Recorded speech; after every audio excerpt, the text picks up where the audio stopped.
Bueno, ¿qué tal? Estamos acá en esta charla organizada por Ediciones IPS en el marco de la Feria de Editores 2021 para la presentación del libro El imperialismo en los tiempos del desorden mundial de Esteban Mercatante Shapiro, que es abogado, es maestrando en estudios internacionales, junto también a Candelaria Boto, que es economista, docente y comunicadora, y Esteban Mercatante, que es economista y miembro de la revista Ideas de Izquierda, y autor del libro. Muy brevemente, la editorial Ediciones IPS tiene una amplitud de temas que se propone recrear y hacer un aporte desde las ideas del marxismo en diferentes áreas, desde la edición de clásicos de Trotsky o de Lenin, como por ejemplo la antología de Rosa Luxemburgo de próxima aparición, o el clásico de Trotsky, Problemas de la vida cotidiana, que acaba de salir, que invitamos a leer, pasando por la traducción de obras muy importantes, por ejemplo en ciencia, con la obra de Hillary y Stephen Rose,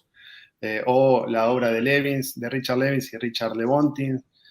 también que acaba de aparecer, La biología en cuestión, hasta libros de autor, como este que estamos presentando hoy, también los libros de Juan Dalmazo, Matías Maiello y Emilio Albamonte, entre otros títulos. El libro que presentamos hoy compila artículos de Esteban, numerosas entrevistas y otros intercambios con algunos de los pensadores que desde el marxismo abordaron recientemente la cuestión del imperialismo, como Leo Panich, Sam Guindin, Tony Norfien, John Smith, Patrick Bond. Asimismo, aborda también la internacionalización productiva y las cadenas globales de valor, la situación del poderío norteamericano y las perspectivas de China como núcleos problemáticos que son abordados en profundidad. Bueno, sin más, vamos a dar comienzo a la charla. Comienza Martín Shapiro y seguimos después con Candelaria y Esteban. Bueno, ante todo, muchas gracias por la invitación. Felicitaciones, Esteban, por la publicación del libro. Creo que es un libro valioso en muchos sentidos. Es un libro interesante en muchos sentidos. Es un libro que, bueno, como bien decían en la introducción y como queda claro ya en el prólogo, pero digo, desembosadamente inscrito en los debates sobre el marxismo y en la perspectiva revolucionaria, y digo, desde ese lugar se para. Y sin embargo, a quienes quizás hemos abandonado esa perspectiva hace algunos años, me parece que también nos ha sido de suma utilidad. No sé si este elogio al autor sea un elogio que el autor espera o aprecia, pero bueno, tengo también la obligación, así como el autor habla desde un lugar muy firme, muy claro, también hacerlo desde el mío. Pero bueno, me parece que más allá de la perspectiva desde la cual se lea, es un libro que introduce algunas cuestiones útiles que a veces están ausentes en muchos de los debates contemporáneos sobre la competencia. Digo, y esto quiero meterme en 4 puntos que son ordenadores del libro, que son la cuestión del imperialismo, la cuestión de las relaciones entre centros y periferias, la cuestión estadounidense y la cuestión china. Digo, ha sido sobreanalizada quizás en la literatura la cuestión estadounidense y la cuestión china desde las teorías clásicas de factores de poder, de competencia entre grandes poderes, entre grandes potencias como lógica de un enfrentamiento que se discute si tiene o no características de nueva Guerra Fría, que se discute si tiene o no características de próxima guerra, de próximo enfrentamiento bélico, que se discute hacia dónde está encaminado en el marco de una competencia que aparece solo como interestadual. Y este libro me parece que entre los méritos que tiene, y a pesar de que es una colección de artículos, merece, ser llamado de libro y de obra unitaria porque tiene una enorme coherencia interna y aborda a partir de los artículos desde distintos puntos de vista cuáles son estos grandes problemas que se introducen. Y me parece que introduce una cuestión que es clave para entender China, para entender los Estados Unidos, para entender las relaciones entre centro y periferia y para entender la dinámica de la globalización, que es la cuestión del capital. Me parece que sin un abordaje de la cuestión del capital y del carácter del capital como nacional o transnacional, o qué significa eso, o si hay una frontera tan clara entre uno y otro, es muy difícil entender las dinámicas de competencia y cooperación del capitalismo actual y de el capitalismo chino y el capitalismo estadounidense en este momento. Digo el capitalismo chino, el capitalismo estadounidense tiene también una definición con la cual el libro se mete y sobre la cual el libro interroga y desarrolla, que es la del carácter de la China actual como Estado, sus similitudes y sus diferencias con otros estados capitalistas y con estados socialistas también, ¿no? Especialmente con la Unión Soviética y la anterior competencia. Voy a hacer algunos muy, muy breves puntos sobre cada una de estas cuestiones que tienen que ver tal vez con mi mirada y que dialogan con algunas de las miradas del libro, que además, nuevamente, las miradas del libro también dialogan entre sí. Esteban dialoga con obras de John Smith, de David Harvey, Sam Yinich, que fue nombrado antes, y lo hace de una manera crítica. Entonces nos vamos a encontrar varias perspectivas sobre qué significa la configuración del capitalismo actual y quizás podemos sacar algunas definiciones propias a partir de la lectura de este libro. Entonces, unos breves apuntes sobre algunas de estas cuestiones que a mí me parece interesante mirar en virtud de lo que está en la obra. Una primera cuestión que el libro me parece que hace mejor que otras obras a las que uno está acostumbrado es la no linealidad en la mirada de las relaciones centro-periferia. Quiero decir, en esto los marxistas siempre han estado un poco mejor que nosotros los que abrevamos en tradiciones nacional populares o tradiciones, digamos, de nacionalismo popular latinoamericano, en el sentido de que hay que percibir a veces las lógicas, las diferentes formas de la intervención del capital de países centrales y de los países centrales en países que tradicionalmente se ubicaban en la periferia. ¿A qué me refiero con esto? Bueno, a que es muy distinta la dinámica de, por ejemplo, el Imperio Británico y el Imperio Informal Británico que la Argentina integraba en su desarrollo temprano a principios del siglo XX y a finales del siglo XIX, a el modo de inserción que tuvieron economías como la coreana, como la de Singapur, como la de Taiwán y más adelante la de la China continental,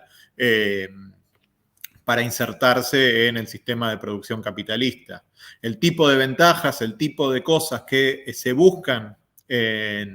en cada una de estas inserciones es diferente y las consecuencias son diferentes. Entonces nos encontramos con que hay procesos, digamos, de inserción capitalista que tuvieron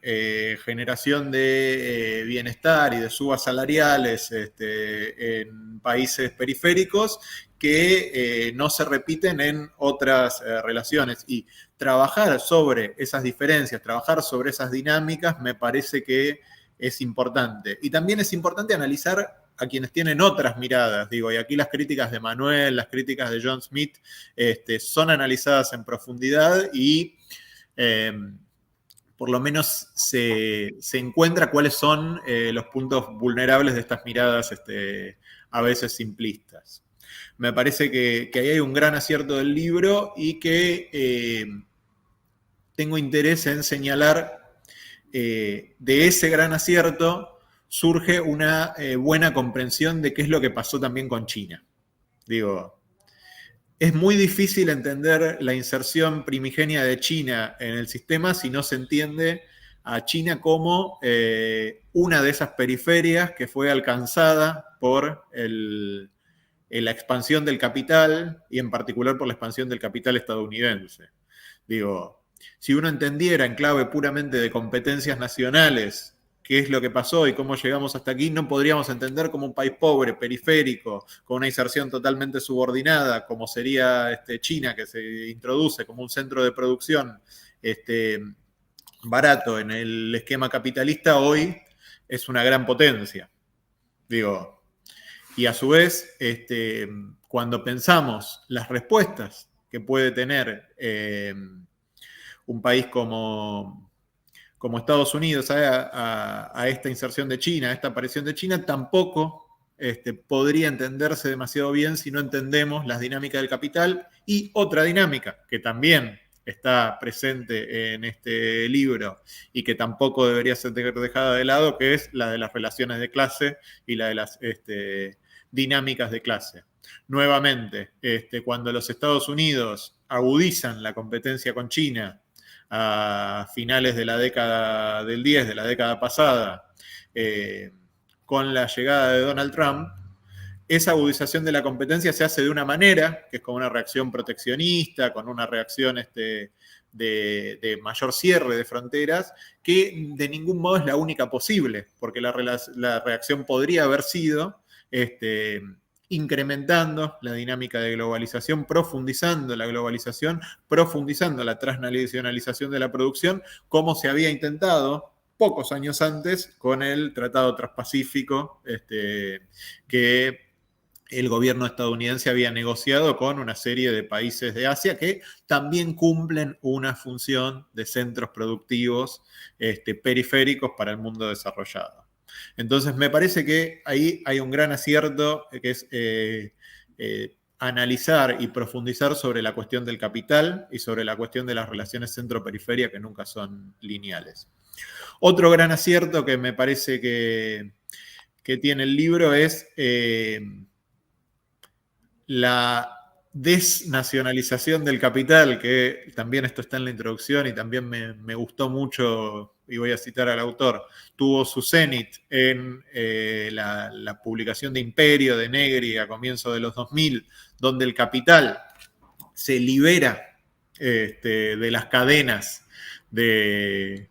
las pertenencias nacionales, donde el capital excede completamente a las pertenencias nacionales y deja de tener bandera, también es puesto en crisis, es puesto en cuestión en las páginas del libro y se analizan más fuertemente las relaciones entre los estados y sus clases capitalistas, las lógicas y las vinculaciones de los capitalismos con los estados, con las fracciones de clase que estos representan, con las configuraciones que estos representan, que me parece también es central para entender los Estados Unidos y también para entender a China. Digo, sin el modo de inserción, si China se hubiera insertado en la globalización con un estado parecido a los estados latinoamericanos, seguramente las dinámicas serían distintas. Si hoy, cuando miramos las relaciones entre las empresas, los sistemas políticos, las configuraciones institucionales de los países del bloque que los Estados Unidos comandan, solo entendiéramos que hay un capital y que hay un interés en agigantar la obtención de plusvalía allí donde se encuentre, seguramente nos estaríamos perdiendo de algo. El libro, si bien no lo hace siempre de un modo coincidente con la mirada que yo tengo, siempre se hace cargo de esos debates, esas discusiones y de los problemas que eso significa. En cuanto, también me parece que en cuanto a cómo son las relaciones de la emergencia china y de los nuevos capitales transnacionales asiáticos con nuestros países y cuál es la configuración que a eso corresponderá y que vendrá para países como el nuestro, me parece que también hay una cuestión de debate, una cuestión de configuración que el libro toma muy adecuadamente. ¿Y a esto qué me refiero? Bueno, digo, si es distinta la inserción de los países asiáticos en el capitalismo, en el sistema capitalista, a la de las relaciones imperialistas centro-periférica clásicas de fines del siglo XIX, principio del siglo XX, vemos que para nuestros países la emergencia de China también nos devuelve algunos de los esquemas que servían para pensar América Latina a principios del siglo pasado, a su vez en un contexto muy distinto. Entonces me parece que estamos ante un libro que tiene la virtud de introducir debates que normalmente en la discusión académica y en la discusión de difusión no están. Que lo hace con rigor y que lo hace con múltiples puntos de vista. Y en este sentido me parece es un libro importante, valioso y recomendable para profundizar en los debates centrales, que creo que se destaca quizás sobre otras obras que se inscriben en el marxismo de periferias en cuanto a salirse de las miradas más lineales de dominación y meterse en debates rigurosos sobre lo que son las burguesías, sobre lo que significa la plusvalía para la internacionalización del capital. Y ahí me parece de vuelta un último punto que creo que es interesante, que es la lógica de obtención de esas plusvalías no necesariamente significa siempre una carrera hacia bajar salarios, sino hacia subir rentabilidades. Y el modo en el cual las empresas trabajan tiene que ser entendido en este sentido. Entonces, quizás lo que significa ataques a las clases trabajadoras en los países centrales puede significar, por lo menos en el corto plazo, mejoras de situación en algunos lugares de la periferia, y eso genera dinámicas de inserción que por lo menos deben ser entendidas aún para quienes tienen como objeto terminar con este sistema que produce, dicen, inequidades, que produce devastación ambiental, que produce un agotamiento de la humanidad y obstruye su potencial creativo. Acá desde otra posición hemos encontrado muy útil y muy valiosa la lectura de este libro. Bueno, muchas gracias, Martín. Vamos a seguir con Candelaria Boto, es, repito nuevamente, economista, docente, comunicadora. Les voy a avisar más o menos por el tiempo. Y bien. Ya seguimos con Candelaria. Ya robé el micrófono. Bueno, hola a todas, todos y todes. Adhiero a muchas cosas que dijo Martín, voy a hacer algunos contrapuntos. En primer lugar, le quiero agradecer, obviamente, a Esteban por invitarme nuevamente a una presentación de su libro, que siempre los disfruto mucho, porque son justamente una invitación a pensar problemas coyunturales, pero con una raíz más sistémica, entendiendo qué historia estamos escribiendo y también qué futuro estamos haciendo. Y en ese sentido adhiero a estos comentarios de Martín de la importancia de la honestidad intelectual que tiene el libro, donde está muy claro desde dónde se para, y las críticas que hace dentro de la teoría marxista, donde hay múltiples debates y pretende y busca dar cuenta de esos mismos debates. Es un libro que no sé cómo lo dejaría ahí, pero no tengo dónde sostenerlo, perdón. Es un libro que tiene un objetivo muy grande, que es presentar debates recientes sobre el concepto del imperialismo, buscando la trayectoria histórica de este concepto desde Lenin y Rosa Luxemburgo hasta los debates presentes, post-crisis de 2008, y ahora, leyéndolos en una clave de, no me animo a decir post-pandemia, le voy a decir nueva normalidad. y bueno, creo que yo por lo menos le dejé el guante cuando sabía que iba a venir Martín a que recoja los debates entre Estados Unidos, China y demás. Yo quiero traer otra visión como economista feminista que soy, que tiene que ver y que está un poco presentado en el libro cuando se debate con los escritos de John Smith, el autor del libro del imperialismo en el siglo XXI, y sobre todo el debate sobre el concepto de sobreexplotación. Traer un poco los aportes que se vienen desarrollando desde la economía feminista, que tampoco es una escuela homogénea, tampoco hay completa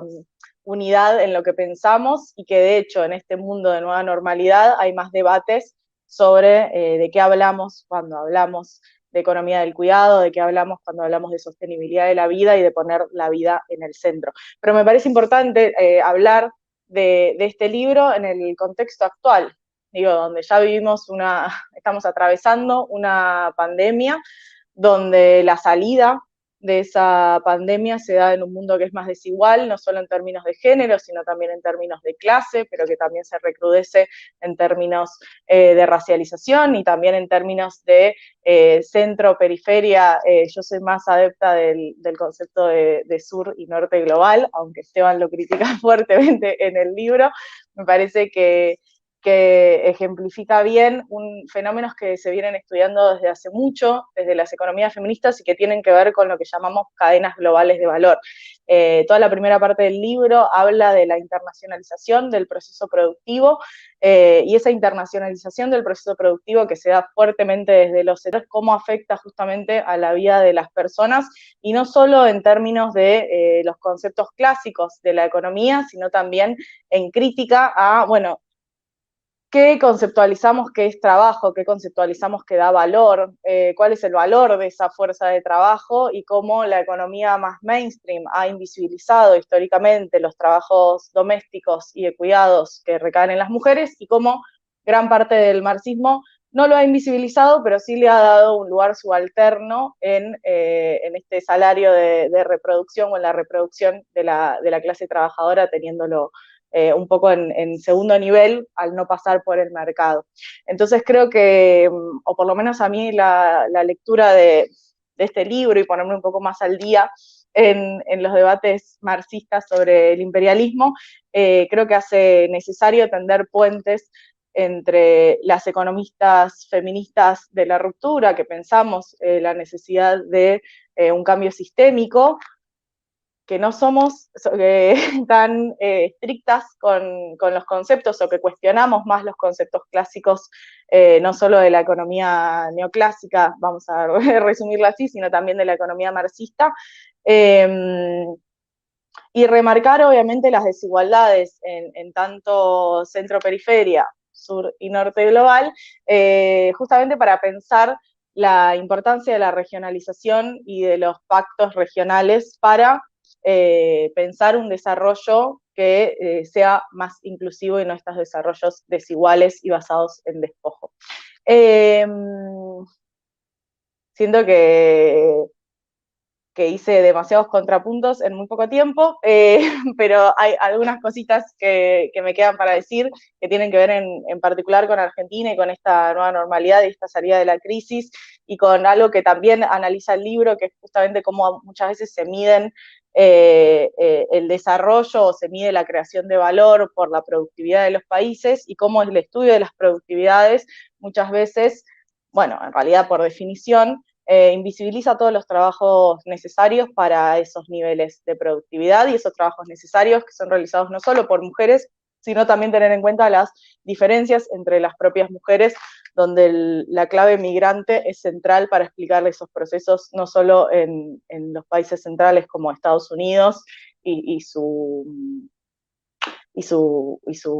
fuente de mano de obra, que son las mujeres mexicanas, para sostener ese trabajo doméstico y de cuidados, que se hacen en malas condiciones y con escasos derechos laborales, sino también en Europa, e incluso intrarregionales, como es el corredor histórico de Paraguay, Argentina, o Chile y Perú. Entonces creo que es clave repensar los conceptos con los que trabajamos, justamente para repensar qué es lo que estamos teniendo en cuenta a la hora de pensar el para qué, ¿no? ¿Para qué estamos pensando esto? ¿Qué críticas estamos haciendo sistémicas y qué es lo que queremos conseguir al fin y al cabo? Creo que lo que se habla de deuda ecológica y lo que se habla de esta deuda hacia las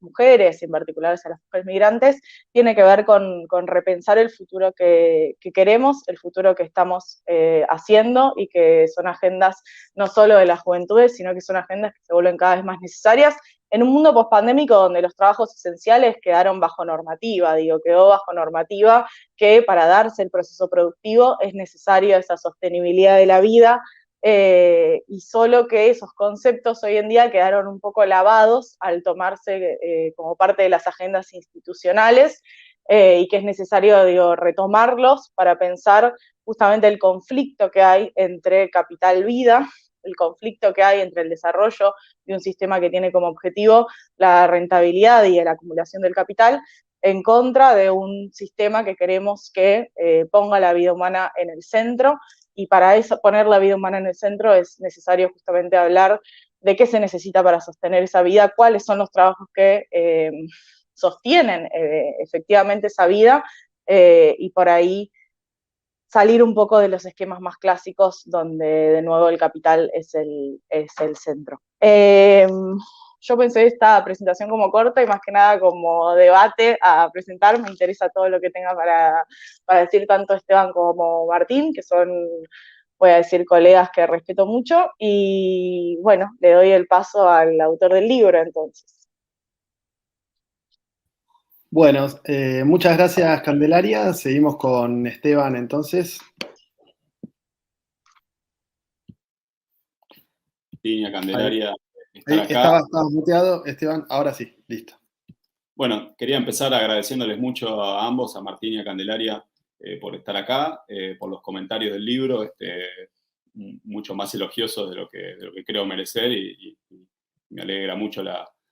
mirada que ofrecen, y los puntos que plantean, tanto los que señalan, digamos, que son parte de la lectura o la visión que yo tengo también en muchos casos de lo que es el libro, y en otros puntos señalando cosas que yo quizás había pensado menos o veo menos y que me parecen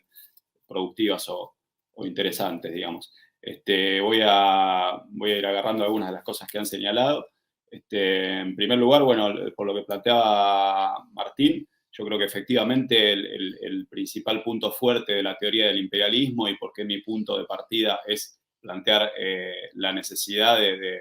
actualizar esa teoría, es decir, partir de ese esquema teórico para dar cuenta desde ahí de los problemas del mundo actual, tiene que ver justamente con esta distinción, digamos, que caracteriza el enfoque marxista en relación a lo que son los enfoques habituales de las relaciones internacionales, que tiene que ver con poner en el centro, introducir el problema de las relaciones interestatales dentro de un todo integrado con la dinámica de la acumulación de capital y la lucha de clases, digamos, como tres variables que, sobre todo en el mundo internacionalizado, cada vez más integrado, del cual justamente busca dar cuenta la teoría del imperialismo, no se pueden analizar separadamente. Incluso hay una fluidez, una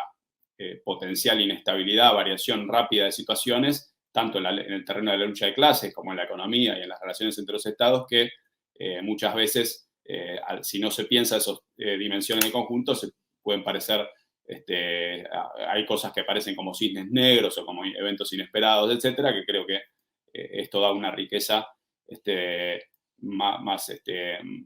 fuerte, digamos, en el enfoque. Por eso mi punto de partida es plantear la teoría del imperialismo como marco teórico que obviamente a 100 años de escritas las obras clásicas, más de 100 años de que escribió Rosa Luxemburgo, 105 años de que se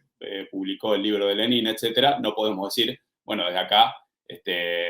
nos alcanza, digamos, justamente las coordenadas estratégicas que se debatían en ese momento y las coordenadas actuales tuvieron toda una serie de cambios y toda una serie de cuestiones que son parte de los debates que recojo en el libro, digamos. Yo en el libro, sobre todo, me enfoco en la problemática, digamos, de este momento que yo llamo desorden mundial, que tiene que ver,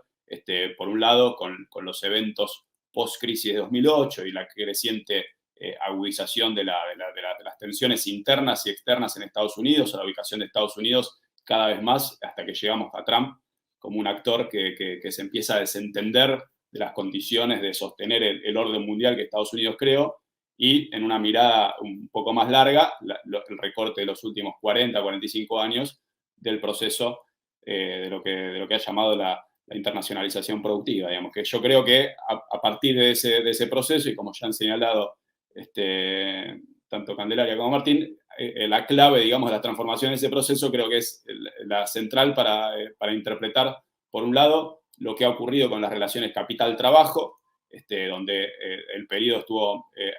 a través del proceso de la formación de las cadenas globales de valor, y lo que yo, tomando a Stephen Roach, estudio a Stephen Roach y a John Smith, sigo como el proceso de arbitraje global de la fuerza de trabajo, apoyado en lo que se llamó la duplicación de la fuerza de trabajo global, etcétera, significó cambios estructurales en favor del capital que puso a competir cada vez más a las fuerzas de trabajo de todo el mundo, pero otra transformación ligada a esa también es un avance del capital transnacional, creando redes a través de las cadenas globales de valor y creando sistemas de producción y sistemas de creación de conocimientos ligados también al control de canales financieros, que son parte, digamos, de uno de los aspectos de lo que señalaba Martín como esta dinámica no lineal o esta digamos, novedad de este periodo, donde efectivamente encontramos que insertándose en estas cadenas globales de valor y aprovechando, digamos, que la internacionalización productiva agudizó una dinámica de desarrollo desigual internacional, donde algunos países pudieron colarse un poco. Ahora, otro punto que yo intento señalar ahí es que incluso los países que pudieron exitosamente colarse ahí, lo hicieron, creo que tengo el gato ahí que me está molestando, lo hicieron en un contexto mucho más dominado por ese capital transnacional, lo cual planteó una dialéctica nueva, digamos, nueva de esta etapa, quiero decir, entre las posibilidades de crecer en base industrial, manufacturera, etcétera, y a la vez hacerlo cada vez más encontrando un techo importante en lo que hace a la posibilidad de seguir escalando el dominio tecnológico, etcétera, por este sistema creado por las transnacionales, digamos, que no es absoluto, digamos, y ahí están no solo claramente el caso chino, que, como trato de señalar en todo el libro, es una excepcionalidad, digamos, por todo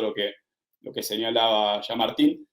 sino incluso casos que son un poco anteriores a la internacionalización productiva, como Corea y demás, que tiene algunas empresas entre las más innovadoras del mundo, tiene sus propios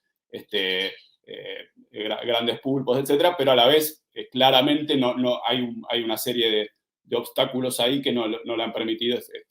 digamos, le han permitido sostener un nivel de riqueza per cápita mucho más elevado que cualquier otra nación de su propio terreno, del sudeste asiático, etcétera, pero, digamos,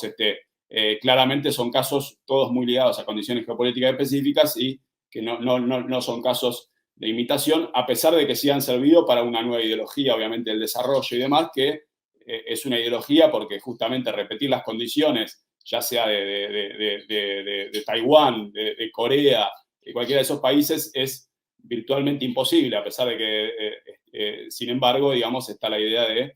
que hay que saber insertarse de manera inteligente en las cadenas de valor, etcétera, para salir de esa dinámica. Y lo que se repite en la mayoría de los casos, en este mundo cada vez más dominado por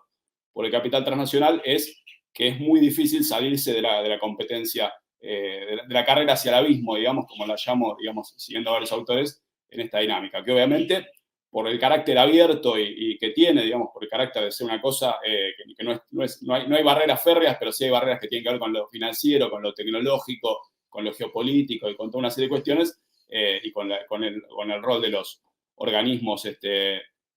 multinacionales vinculados a tanto el FMI como el Banco Mundial, como toda una serie de agencias, etcétera. No hay barreras que todos limitan, digamos, las posibilidades de políticas autónomas, desarrollistas, etcétera, cualquier variante. No, las barreras no son férreas, no son directas, pero existen y están muy vinculadas a ese capital transnacionalizado.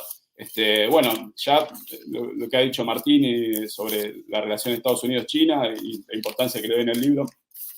creo que es no tiene sentido extenderse mucho sobre eso, digamos. Sí quería rescatar por lo que planteaba Candelaria, creo que todo el proceso de lo que es la reestructuración de las relaciones económicas internacionales, en las que se detienen varios autores que cito, en particular John Smith, que tiene que ver con esta conformación de las cadenas globales de valor, efectivamente ha sido, digamos, por toda una serie de consecuencias, ha sido un impacto enorme en esta formación y esta profundización de todos los problemas o debilidades o todas las cargas que recaen sobre la fuerza de trabajo femenina, sobre las mujeres, tanto las que integran el mercado de trabajo como las que están invisibilizadas en él al llevar tareas de cuidado y demás, de maneras múltiples. En primer lugar, digamos, un proceso que, digamos, cuando se habla de todas las cadenas globales de valor, incluso de los países que exitosamente se metieron en ellas, lo que a veces se analiza poco es la asimetría que hay entre el impacto o el trastorno que tuvieron las políticas de los últimos 40 años en desestructurar lo que eran todavía sectores comunitarios, economías campesinas o semicampesinas, etcétera, que estaban por fuera de los mercados y que tenían ciertos mecanismos de reparto, de organización de la vida, de la supervivencia, que obviamente eran muy contradictorias desde el punto de vista social, de las condiciones que también imponían a las mujeres y demás, pero hubo un trastorno, una desestructuración de todo eso y una urbanización en muchos países que no creó ciudades, sino que creó lo que se llaman el planeta de Villas Miseria, May Davis, etc. Y esos procesos son los que empujan o están detrás de ser el gran impulsor digamos, de que las alternativas terminan siendo o meterse en los eslabones más débiles, más precarios de estas cadenas globales de valor, que son altamente feminizadas en sus condiciones laborales, gran parte del empleo, digamos, en estas cadenas globales, sobre todo en lo que son maquilas y demás, se ha feminizado mucho, o ser parte de la fuerza laboral migrante, digamos, que está en condiciones cada vez más precarias justamente por estas condiciones vinculadas al arbitraje global de la fuerza de trabajo, que también afecta no solo a quienes están dentro del mercado laboral formal, sino que repercute sobre todo el resto, digamos. Ahí yo, en ese punto, solo para mencionar, digamos, creo que efectivamente es una cuestión importante y que a veces no está suficientemente contemplado, incorporada dentro de la economía política crítica. Creo que hay miradas como la de Liz Vogel, que, por ejemplo, fue una de las pioneras en meterse en los debates sobre la teoría de la reproducción, que intenta incorporar identificando, digamos,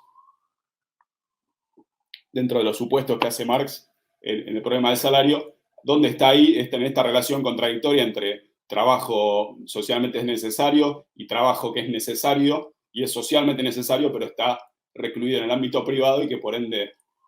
queda, por la propia economía política del capital, queda invisibilizado y entonces las categorías de la economía política lo dejan fuera de esquema, digamos. Bueno, eso, algunas reflexiones sueltas sobre los temas que han ido planteando. Yo, para retomar algunos de los elementos del libro, digamos, yo volviendo, digamos, me parece que el punto clave de discusión, digamos, en el punto metodológico es que decía al principio. Creo que para entender esta situación, desorden mundial, digamos, que tiene distintas temporalidades, me parece, pero que una sobre todo es un mundo que terminó, digamos, que basó su crecimiento, su economía durante las últimas décadas en una internacionalización productiva que fue muy provechosa para los grandes capitales, favoreció el poder de las transnacionales, pero lo hizo combinando inestabilidades financieras, por un lado, que se fueron conteniendo o se fueron administrando sus efectos hasta y que fueron extendiéndose por el mundo hasta que golpearon al propio Estados Unidos, y cada una de esas crisis, y sobre todo la que golpeó en Estados Unidos, tuvo efectos de vuelta para pensar esta relación entre la economía la lucha de clases y la relación interestatales tuvo un efecto, digamos, fue contenida con cierto éxito, pero agravó los malestares sociales que se fueron cocinando con este proceso de internacionalización productiva que en Estados Unidos contribuyó al estancamiento salarial que viene claramente de los años 80, y todo eso produjo a Donald Trump, digamos, que Donald Trump es un producto de esos descontentos, pero también es un producto de divisiones fuertes que se vienen cocinando en la clase dominante norteamericana, de cómo salir o administrar esta situación en la cual, por retomar una discusión de Perry Anderson del libro, que me parece muy interesante, que Perry Anderson dice uno de los grandes problemas es que justamente los supuestos sobre los cuales Estados Unidos construyó su orden mundial es que el funcionamiento de esa economía, ese orden geopolítico, etcétera, iba a reproducir la supremacía de Estados Unidos. Y que, bueno, lo que no viene ocurriendo justamente es que se cumple ese supuesto. Y entonces, frente a eso y a esa disfuncionalidad de ese orden, es que Estados Unidos produjo un Donald Trump que claramente se viene comportando como o se estuvo comportando como una subversión de ese orden. Bueno, Donald Trump salió de la escena, tenemos a Biden, pero Biden en muchas cosas entró en crisis rápidamente, en muchas cosas quiso responder internamente a esa amenaza de Trump, haciendo políticas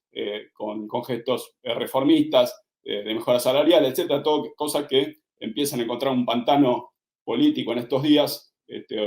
sobre todo estamos ante una nueva amenaza de cierre del gobierno, etcétera, y después tiene una serie de puntos donde se pudo ver que hay cosas que vienen de antes que es muy difícil revertir, como la manera en la que tuvo que manejar la salida de Afganistán y demás. Y después hay otras dimensiones donde muestra que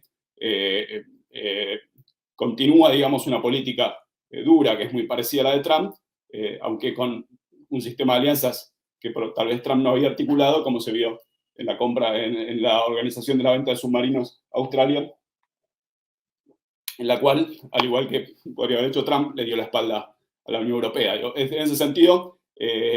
para caer un poco en cosas de coyuntura, pero para dar cuenta, digamos, de que ese desorden mundial se aceleró con Trump vinculado al desorden interno de Estados Unidos y sigue marcando la tónica, me parece, de la ubicación de Estados Unidos. Y esa relación de Estados Unidos-China, que creo que hay varios elementos que voy a retomar un poco algo que decía Martín. Me parece a mí, hay un elemento que todavía sigue planteando la complejidad de la situación, que es esa codependencia, digamos, entre China y Estados Unidos, que efectivamente fue de China en relación al capital norteamericano y de otros países para permitirle a China ascender. Digo, China es claramente un producto, digamos, hay veces que en la discusión sobre qué es China, si es capitalista o no, se olvida el hecho de la centralidad que tuvo China como pulmón del capitalismo mundial y que tuvo para China esa fluidez de capital, que aunque eso no haya sido nunca la mayoría de su economía, sí fue la mayoría de sus divisas, la mayoría de su acceso a la tecnología, etc. Bueno, eso determinó una situación de codependencia entre Estados Unidos y China que se vienen desenganchando, pero aún hoy no se han desenganchado del todo, digamos. Tenemos una tendencia en la situación cada vez más a que se formen, como plantean varios analistas, a que se formen bloques separados, diferenciados, etcétera, pero esa tendencia también se ve a veces limitada porque esa codependencia que caracterizó su relación, a pesar de que cada vez más está dominada por la competencia, no termina de afianzarse del todo. Bueno, eso como algunos de los puntos de lo que me parece a mí que es clave para analizar la situación y que para quienes, como es mi mirada y un poco también lo que planteaba Candelaria, planteamos la superación del capitalismo, es clave establecer las coordenadas geopolíticas, estratégicas en las cuales esto se desarrolla. Bueno, gracias Esteban. Recordamos, estamos en la presentación del libro de Esteban, El imperialismo en tiempos de desorden mundial. Para continuar y ya para ir hacia unos minutos más de cierre, me gustaría preguntarles cómo ven evolucionando el panorama internacional y si esta idea de desorden mundial que está en el título del libro, que vino asignando, según Esteban, los tiempos recientes, llegó para quedarse, profundizarse o cómo se lo imaginan. Quien quiera seguir, tomar el guante. No sé si seguimos el orden de exposición o... Como quieran. Bueno, yo si quieren empiezo porque me interesa, voy a dejar una pregunta planteada para Esteban y para Martín, que creo que están más especializados y capacitados para contestarla. Esto del desorden mundial, yo recuerdo un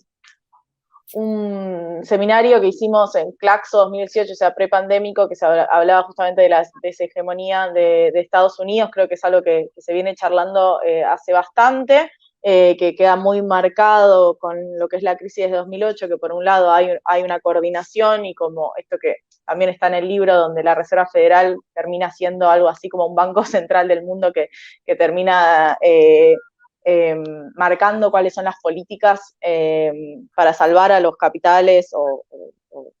para mantener, digamos, el orden social vigente. Pero también hay cambios que se ven más profundamente en Estados Unidos desde Trump, pero que Biden sigue, que son estos enfrentamientos entre China, bueno, con China, pero también estos cambios en las leyes de infraestructura. Digo, ahora se están discutiendo todas las leyes que tienen, las leyes impositivas que hacen a la estructura económica de Estados Unidos, y con una intención, creo que es clara, de relocalizar nuevamente por lo menos una parte de ese proceso productivo, o por lo menos la disputa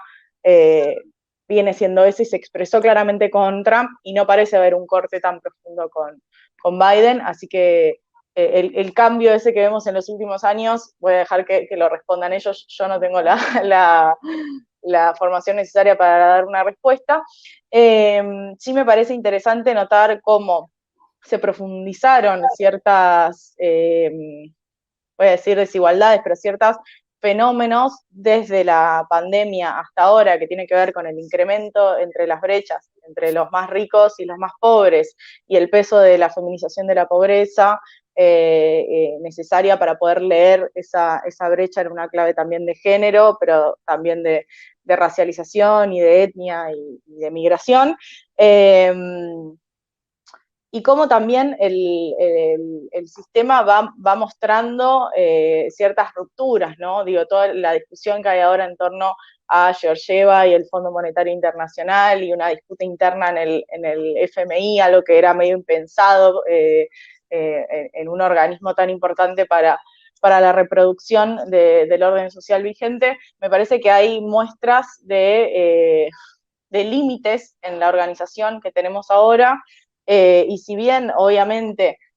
hay muchos debates en torno a cómo estructuramos todo lo vivido, y ahí retomo esto que decía Esteban, citando a Vogel, y bueno, obviamente que hay, y Martín, estás presenciando discusiones entre las izquierdas que son múltiples, y por eso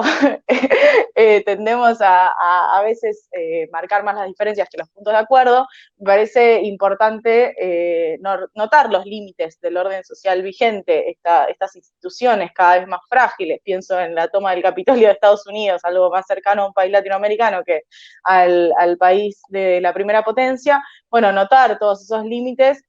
justamente para poder aprovechar a discutir lo que realmente importa, que es al fin y al cabo qué futuro estamos haciendo hoy en día, y qué futuro necesitamos con cada vez más urgencia. Por eso me parece importante traer la dimensión de la pandemia y los límites no solo institucionales, sino los límites que marca el propio planeta, digamos, en la reproducción de este sistema. Pero bueno, les dejo a ustedes esa pregunta de qué cambios hay desde el 2008 para acá en tanto esa hegemonía de Estados Unidos y esa relocalización productiva, ¿no? Bueno, gracias, Candelaria. Bueno, alguna notita sobre el desorden y sobre algunas de las cuestiones planteadas. Me parece que la perspectiva de desorden está abierta. Digo, está abierta en términos de lo que uno dice normalmente relaciones internacionales, por la convivencia entre las tendencias de separación y las tendencias de estratificación entre las dos potencias, y las tendencias de codependencia. La convivencia de esas dos tendencias casi que garantiza el desorden, ¿no? No tenemos aquí algo parecido a la Guerra Fría, donde los Estados Unidos y la Unión Soviética casi no comerciaban y la única relación de la Unión Soviética con el mundo capitalista relevante era la provisión de hidrocarburos a Europa. Digo, hoy no tenemos ese tipo de relaciones, sino que tenemos, bueno, tendencias de separación, tendencias de desacople y tendencias de codependencia y de interdependencia, tanto que mucho del desarrollo de China se explica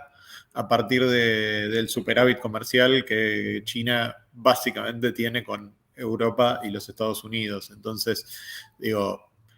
esas tendencias que conviven van a generar conflicto y desorden en el futuro avisorable, me parece a mí, sin duda. Pero además creo que esas desigualdades y creo que las tendencias complejas hacia adentro de los países también van a generar consecuencias internacionales y van a alimentar el desorden global. ¿A qué me refiero? Bueno, a la desigualdad geográfica interna, la diferencia entre las ciudades prósperas y las regiones que cada vez quedan más rezagadas y menos insertas en el desarrollo económico mundial. Y cuando pensamos la hegemonía de los Estados Unidos, si la pensáramos en términos de producción de tecnología, de producción de conocimiento, etcétera, si bien hoy tiene un competidor, los Estados Unidos nunca perdieron ese lugar en cuanto a sí mismos y en cuanto a su capacidad de estar en la punta de los desarrollos y de la innovación. Lo que sí se ha desacoplado es la capacidad de eso de generar bienestar en las mayorías, ¿no? Entonces me parece que hay ahí un problema serio que va a seguir alimentando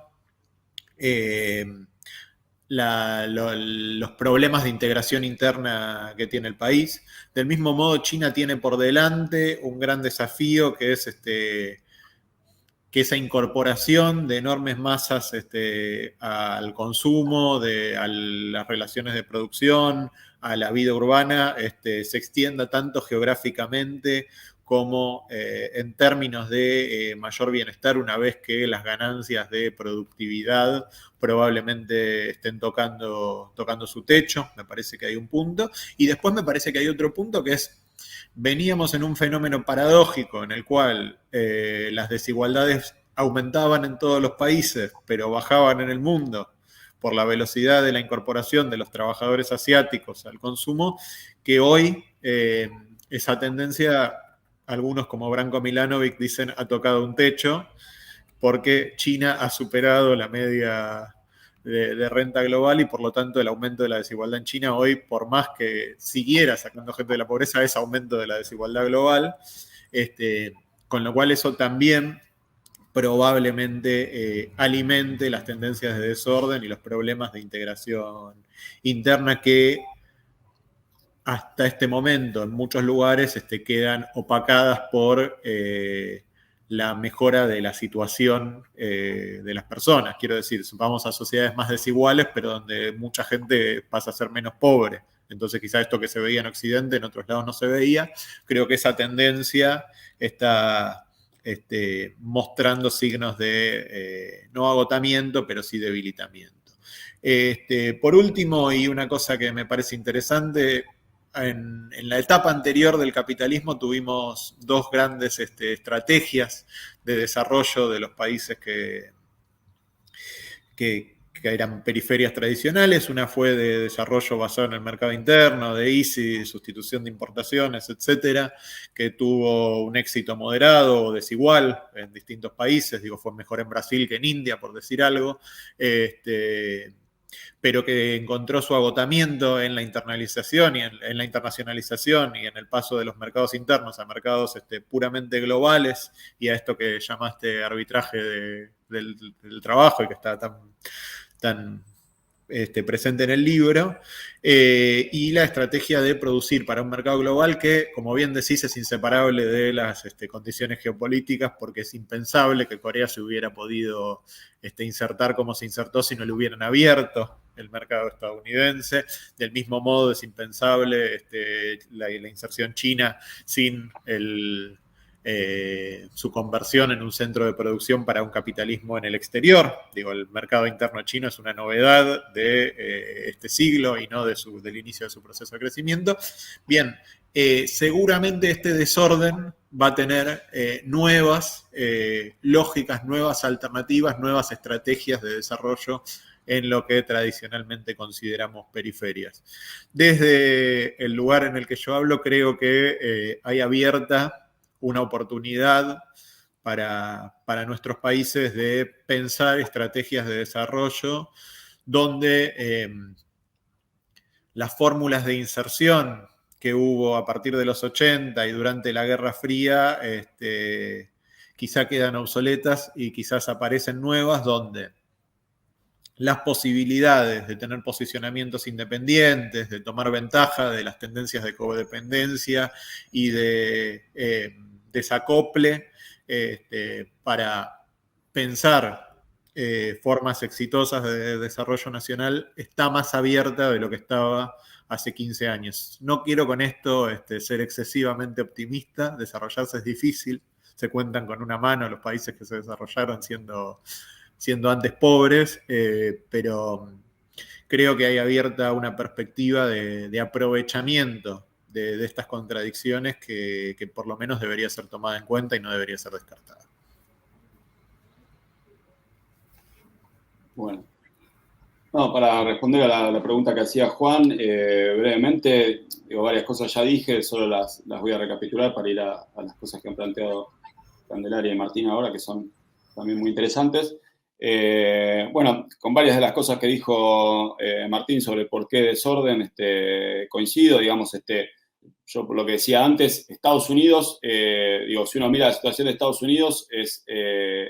claramente, se habla mucho de declinación, yo en el libro planteo muchos elementos de por qué una declinación, pero es una declinación que hay que situarla en el hecho de que sigue siendo la potencia dominante en muchos terrenos y le saca muchos cuerpos de ventaja a las demás potencias en muchos terrenos. Si uno mira lo militar, claramente, si uno mira el poderío financiero, claramente es así. Si uno mira el poderío tecnológico, también, aunque se llevaron muchas sorpresas ingratas en el último tiempo y centralmente el aspecto del 5G es un desafío inédito desde, no sé, las competencias de la Guerra Fría, digamos, en ese sentido es cierto lo que dice Martín, no hay nada que se pueda comparar hoy a la Guerra Fría, sobre todo por la dependencia, pero hay una competencia tecnológica ahí que no tiene nada que ver con la que tiene Estados Unidos con Alemania, con otros países que son muy potentes tecnológicamente, pero que hoy y hace mucho tiempo no le pisaban los talones, ellos desde los 80, Japón y Alemania no le pisaban los talones a Estados Unidos como lo viene haciendo China hoy en cierta medida, a pesar de que si uno mira todos los indicadores está mucho más atrás, digamos. Ahora, si uno mira de conjunto, Estados Unidos sigue siendo la potencia que domina, sigue siendo el país más poderoso, aunque claramente cada vez le cuesta más ser hegemónico y de hecho durante Trump abandonó cualquier esfuerzo de ser hegemónico y como está mostrando con Biden,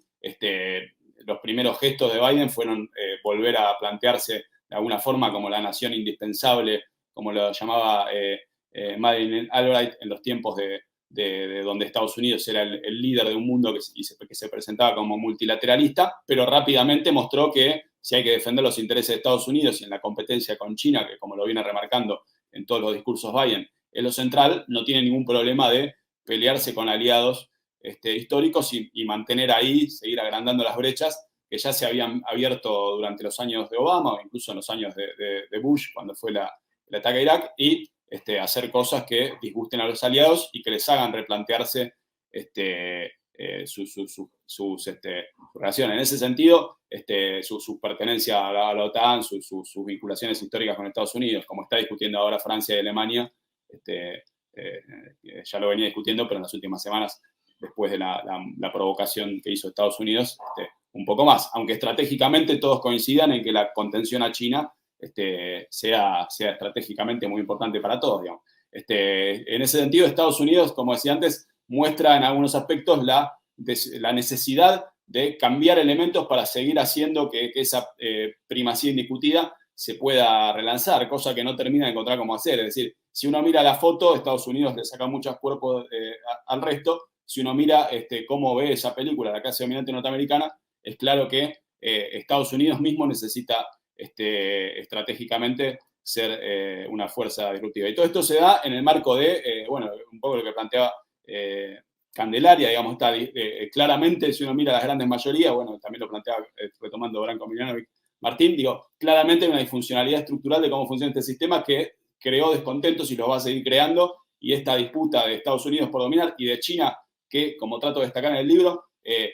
China no impugna el carácter imperialista de cómo se organiza el mundo. Ahora, lo que necesita es replantear mucho cómo funcionan muchas de esas instituciones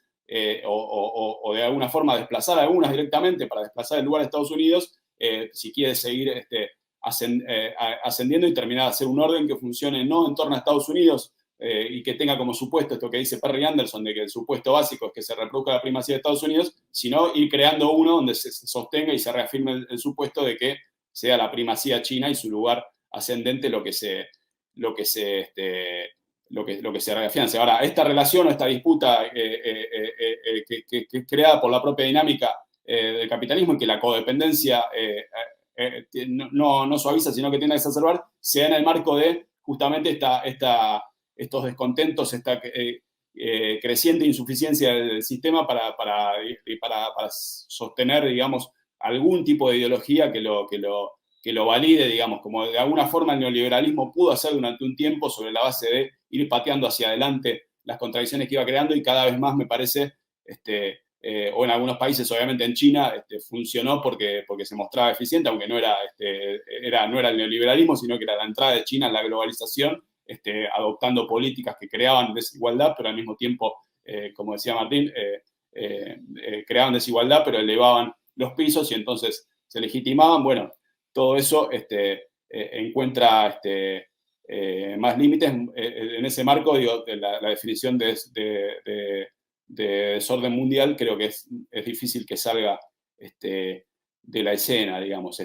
Por las preguntas que hacía Candelaria, digamos, este análisis que está en el libro de la internacionalización productiva y lo que estuvo acompañándola de la deslocalización, etcétera, es claramente algo que, si uno mira el último lustro, está en crisis, digamos. Ahora, es una crisis que se mide en el hecho de que el comercio y la inversión extranjera están estancadas o el comercio crece menos de lo que crece la producción mundial, etcétera. Entonces,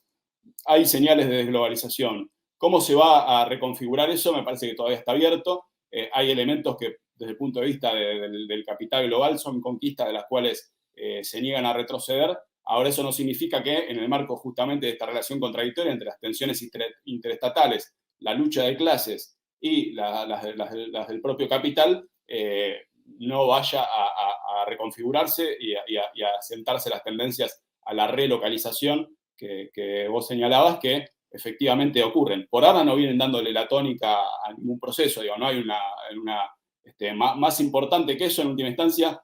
aparece la discusión sobre si la automatización creciente de los procesos productivos, la Internet de las cosas y demás, va a desarrollar una base productiva distinta, menos internacionalizada, menos dependiente de ese arbitraje de la fuerza de trabajo. Pero por ahora son pronósticos, son cuestiones que están muchas muy ligadas a una idea de fin del trabajo que se habla mucho, pero después no se comprueba porque justamente la explotación de la fuerza de trabajo sigue siendo la base de la ganancia. Así que ahí hay que ver. Y por último, digamos, sobre el tema de las estrategias que plantea Martín, que me parece muy interesante, yo creo que efectivamente eso existe como intención, y hay,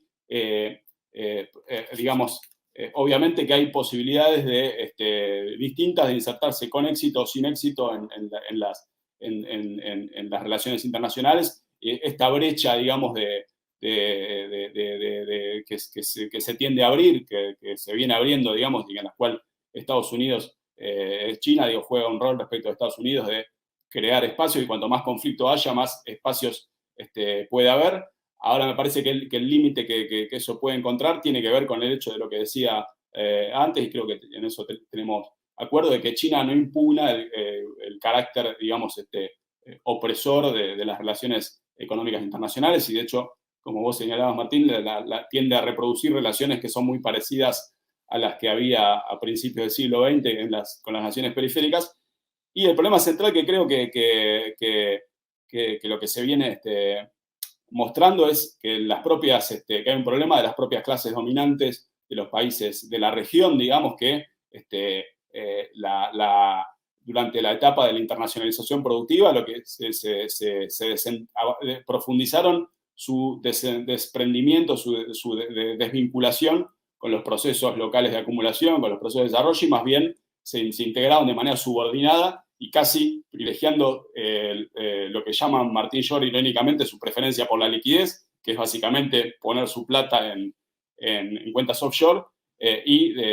abandonado seriamente cualquier proyecto de desarrollo, digamos. En ese sentido, yo creo que el gran problema, digamos, que se viene planteando en la región es que la carencia de un agente para hablar de una perspectiva de desarrollo capitalista, y en ese sentido las estrategias para salir de la decadencia y el atraso,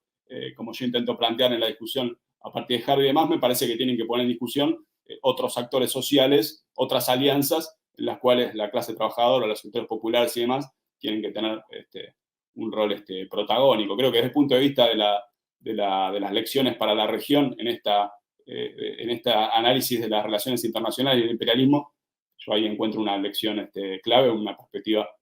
fundamental para discutir que necesariamente salir de ese círculo vicioso es plantear un horizonte de salida del propio capitalismo. Digo, ahí obviamente tenemos un debate abierto, digamos, pero que... Bueno, no sé si alguien quiere comentar algo más. Una cosa que me quedó a lo largo de toda la charla y en la cual no supe bien cómo insertarme, pero que me parece central, digo, cuando pensamos la desintegración, cuando pensamos los conflictos y cuando pensamos el desorden, es lo que planteó Candelaria, tanto en su primera intervención como en la segunda, que tiene que ver con la reconfiguración de las relaciones humanas, ya sea desde el cuidado, la inserción masiva de las mujeres en el trabajo, las migraciones, digo, toda esta serie de procesos que digo, a veces se pierden y son absolutamente centrales en la configuración, tanto del capitalismo actual como de lo que van a ser las relaciones internacionales en los próximos 20, 25 años, me parece que debería ser casi tema para un próximo libro. Sí, ni hablar. Te dejamos esa tarea, Esteban. No, coincido, digo, una cosa, esa economía política digamos, de los flujos migratorios es parte central del arbitraje global, digamos, y que en ese sentido, al mismo tiempo que se obliga a la competencia entre la fuerza de trabajo, que están en muchos, digamos, que se habla de una fuerza de trabajo global que antes no existía, esa fuerza de trabajo global es administrada a través de las fronteras en distintos niveles, digo, o sea, tenemos la crisis de los inmigrantes, pero también tenemos la graduación de cómo entran los inmigrantes y la administración de las condiciones que tienen para servir justamente a que sean la fuerza de trabajo que hace las tareas peor remuneradas, digamos. En ese sentido, tenemos el mundo más internacionalizado que nunca, pero también tenemos algo que no existía hace 50 o 100 años atrás, que son políticas migratorias y de cierre de fronteras, que si uno hablaba de lo que fueron los movimientos entre finales del siglo XIX y del siglo XX, no se enfrentaron con esa política de fronteras que existe hoy. Digamos. Entonces, una globalización que existe en muchas dimensiones, pero que a la hora de este problema queda ausente, digamos, y es parte, junto con los trastornos creados por la acumulación por desposesión en los países pobres y dependientes, son parte de los trastornos que profundizan un problema acuciante que coincido, digamos, con Martín, que es uno de los grandes problemas que hay que discutir hoy para pensar este problema del desorden mundial.